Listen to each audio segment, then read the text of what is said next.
Hey everybody, welcome back to the show. So, a couple of weeks back, I finished Double Exposure, and for all intents and purposes, it was pretty good. I like seeing Max again. Was not expecting Max to return at all. I figured the original Life is Strange was a standalone story.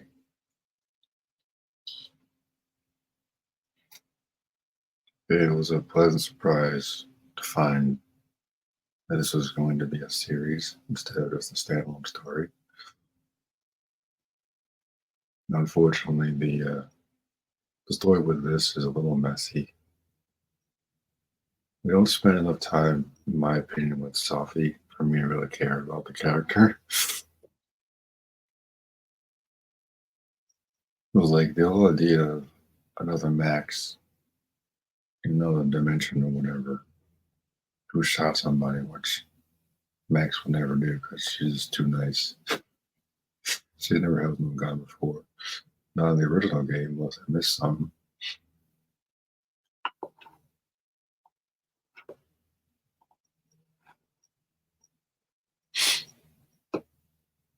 Unless I missed something in between. But she's been like murdering people in between the original game and this one. It's again, I just don't buy. She's just not that type of person.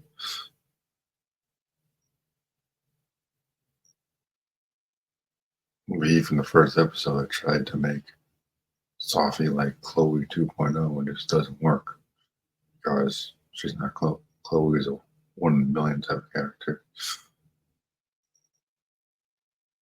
It was an interesting revelation that Sophie had abilities, but that goes into my problem with this because I don't need everybody in Life is Strange to have powers like the freaking X-Men. Like in the original game, Max's powers were so random. And that's what made it interesting. Like, and then you got Shaw didn't have any powers. And the second one, his annoying brother did. Third one, True Colors was interesting.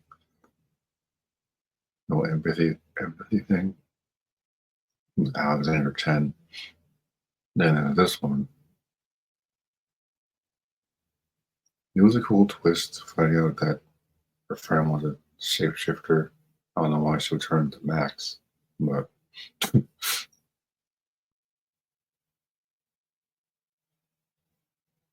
so we're already at this part here where in that picture Max shoots her or something apparently, but that still just don't buy at all. Now she's literally asking her to do it. And I'm like,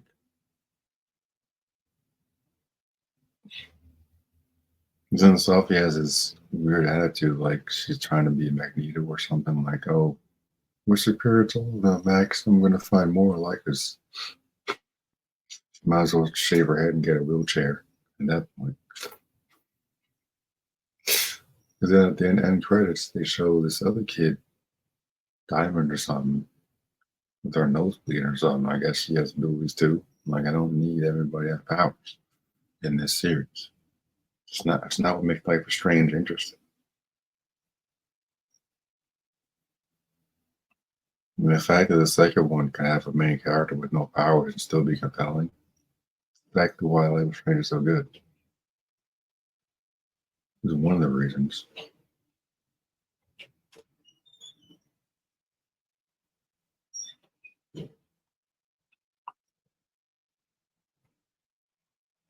But to give everybody powers is just a little too comic booky, I guess, in my opinion. I don't need it. Like I figured that's where they were going by the time we got to the end of the episode. Talking about oh, she's gonna leave and stuff. And her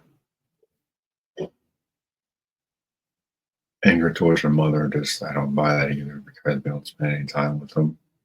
Like in the original game, we go to Chloe's house, we meet her mother, we meet her crazy stepdad who actually worked at the school. When Max goes back in time with the photographs, we get to meet her father. in another timeline. We see how close they were. Max was even there at one point. This, we get none of that. We meet Sophie. Apparently, she had a crush on Max or something, which I saw coming a mile away. I figured. And we'll just start asking questions about Chloe. Like, okay, I get it. But other than that, I don't know jack about Sophie. Not enough to give a damn. That's just poor writing, in my opinion. But if they play it like it's supposed to be this big dramatic moment when the end of the first episode, when you're finding the other timeline, when Max steals Elizabeth Comstock's powers from Bioshock and opens the doorway to another reality where Sophie's alive. You could play like it's this dramatic moment. I'm like, I don't know anything about this character. We barely spent 10 minutes with her. I don't know her background. I don't know favorite things to do. She's just there, I guess. There was a lot of development in the first episode, but I think it just kind of falls apart a little bit.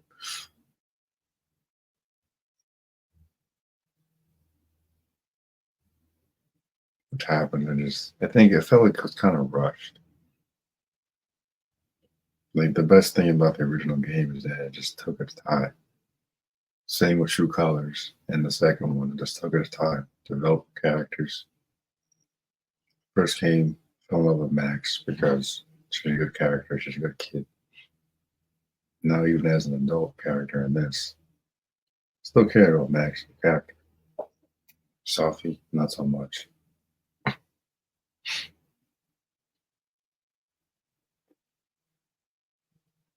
And then credit says that Max will return, so it's kind of exciting. Just hope the next story is better. Hopefully they'll have something in between before we get Max back again. I like seeing more new characters in Life is Strange. I know Max isn't going to start at all, but So My True Colors was a great standalone story, which I think is when Life is Strange works the best.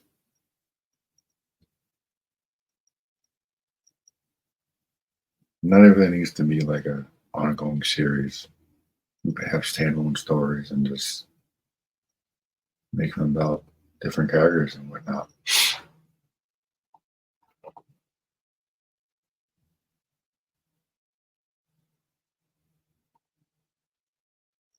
So this part here I thought was kind of funny when you see Max replaying the moment where Chloe got shot in the original game.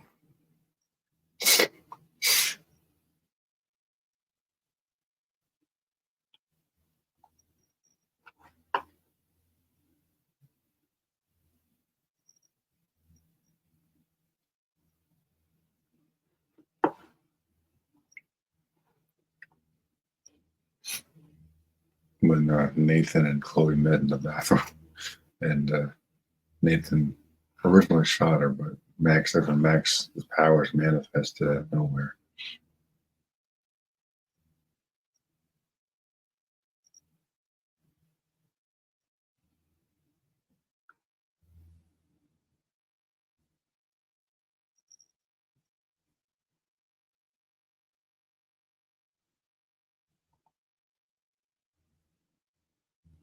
There it is.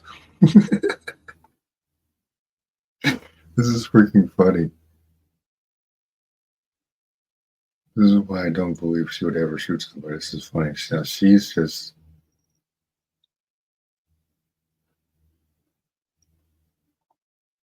she was using Nathan's lines when he had the gun aimed at Chloe in the original story. So that's where that comes from.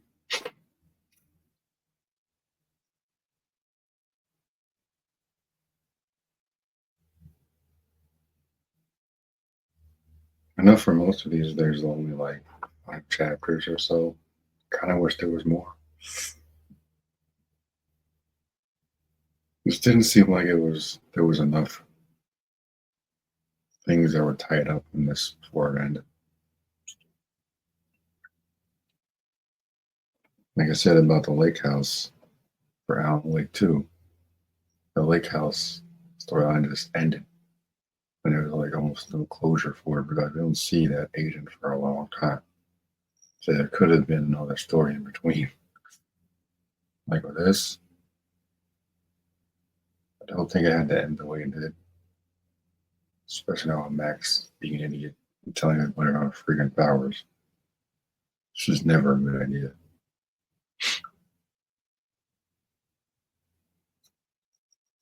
And what they should have done was have another Max, another timeline, actually committing murders, and you have to find out why they run into the other Max, which is what I thought they were going to do. And they did this thing where a random friend is a shapeshifter now, I guess, like Mystique. So I got excited when he actually had to chase the other Max. Like, oh shit, not Max. It was actually kind of funny seeing her chase herself onto the ice. But it was not disappointing. Just I guess it was a little bit disappointing. So like, what would you see the image of Max with the gun? I'm like, huh, must be different Max because it's definitely not this one. Because that Max I know from the original game, it ain't possible.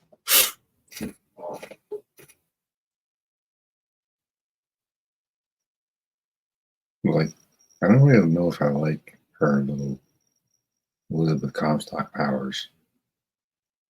This and I go from time travel to opening doorways to other realities, like Elizabeth.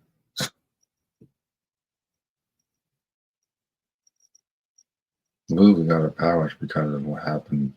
You see in the flashback with Booker's drunk ass giving his daughter away, and she got swept to another world or something.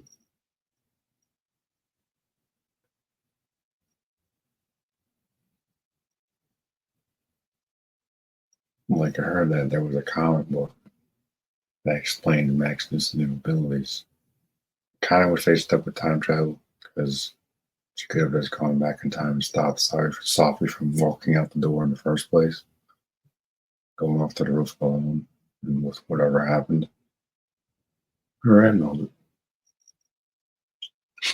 They didn't know she's going to get shot, but I'm like, going to lose my whip. She means so much, you know.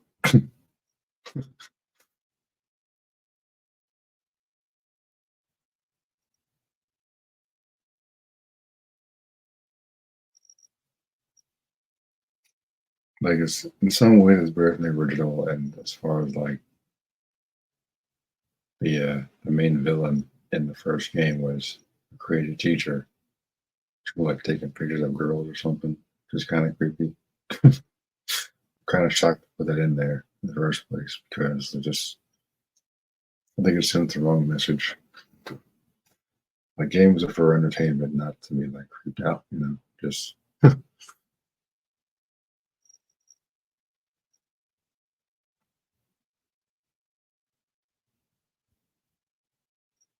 like, I kind of like not knowing where this was going, like because I know Max pretty well in this series, so that's why I knew like ain't no way Max shot somebody. Ain't no way. Ain't no way. Ain't no how.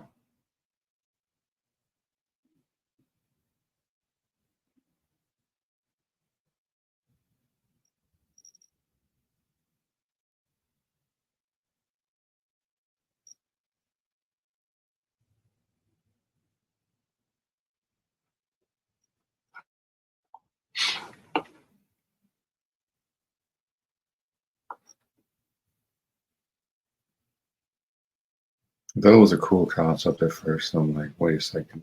Isn't this the powers that Elizabeth had in Bioshock?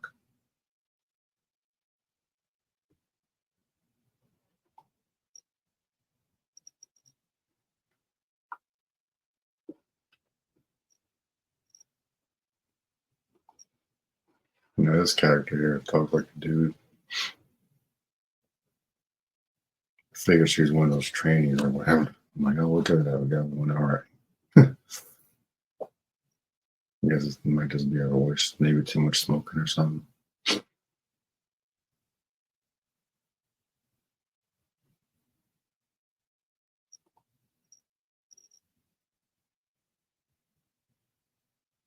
Max got a crush on this chick for some reason. Homely as she is.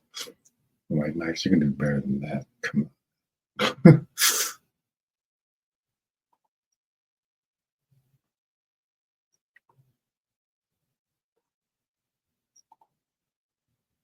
Well, it just goes back to what I've been saying about Sophie. Like, we don't know anything about her.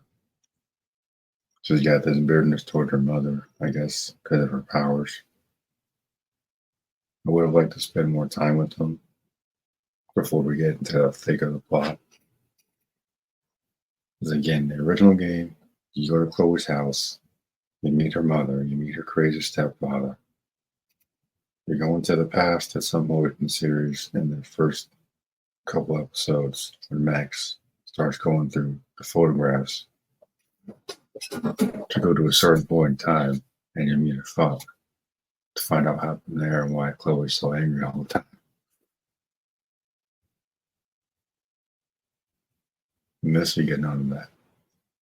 So there's no connection with this character. Someone's just like, oh my gosh, I'm gonna leave now. I'm like, okay, bye. You got no reason to care what she does. Don't care. Like, go on, bye. Jeez.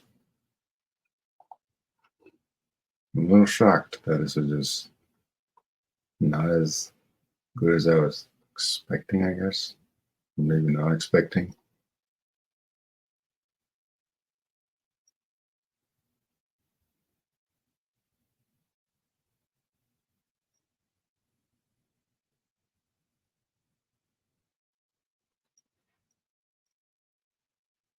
I mean, I'm gonna laugh if she really does turn into like Magneto at some point in that. Yeah, here, she shot her mom. I'm like, again, if I knew more about this character, I'm like, okay, I can see why she might accidentally do that. But as it happens, she's kind of an enigma, which is a problem if you want to make her your antagonist. Not saying you need to know everything about her, but again, Chloe, you can form an easy connection with her. At least, I think it was all in the first episode when you meet her mother and stuff at the diner. That's probably, I think, the second episode. But still, you see that there is a friendship between them. Some kind of tension there because they haven't seen each other in a couple of years at that point. Okay, cool. And you dive into that, you go to a little hideout at the junkyard. You spend a whole lot of time with Chloe. That's why her and Max are just such a formidable duo. This is why it was kind of heartbreaking when Chloe died at the end of the episode 5. This chick, this chick, this I don't get that from her. I don't know why I should care what she does, where she goes, because there's not enough development.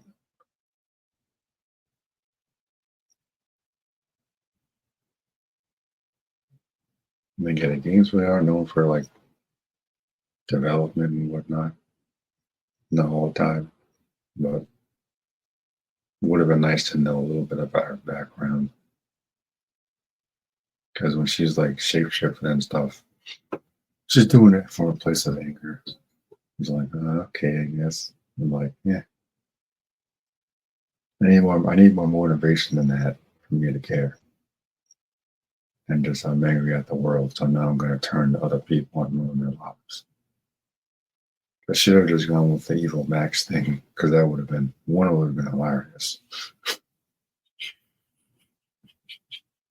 I guess he's such a nice person. It'll be so funny to find like an evil Max. Or another time when maybe she has a pet cat like a Dr. Evil or something.